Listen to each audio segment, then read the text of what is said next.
So, Dad, tell us the story of the blue vase. It's one of my very favorites. I would love to.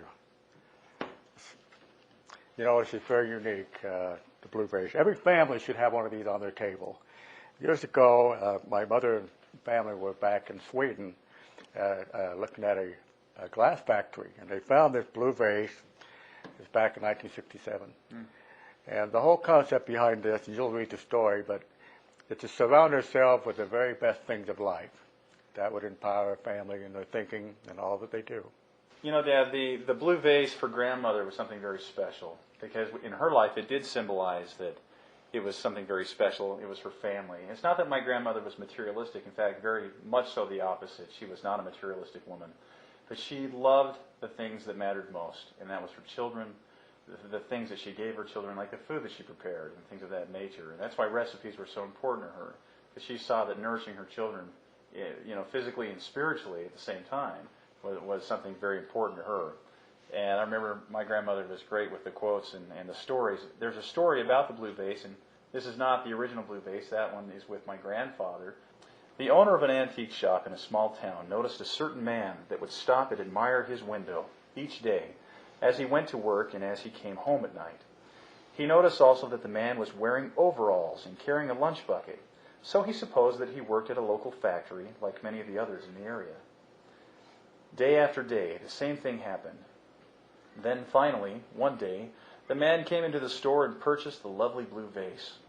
"Sir," the owner said, "I hope you'll forgive me for my curiosity, but I've watched you admiring this lovely vase for a long time. Would you mind telling me why you bought it?" "Well," said the man, "you see, I live alone in a small house. I'm not a wealthy man, and I don't really want to be wealthy, but I value my life, and I find that I am affected by my environment. I don't think material things are too important, yet we are influenced and inspired if our surroundings are neat and clean and lovely. I have only 2 paintings on my walls, but they are beautiful. My books are only the best. They are spiritual and uplifting and inspiring. I listen to only the best music. I eat the best foods, fresh, plain, and wholesome. I never take anything harmful into my body. I choose my friends from the best people that I can find, because they too influence my life. In other words, I want the best of everything to be a part of my life. This blue vase just seems to be symbolic of these things. I'm going to put it on my fireplace to remind me often to seek only the best that life can offer." As the man walked out of the antique store, the shop owner began to analyze the way he was living as well, in his own life, wondering where he could make a few changes for improvement.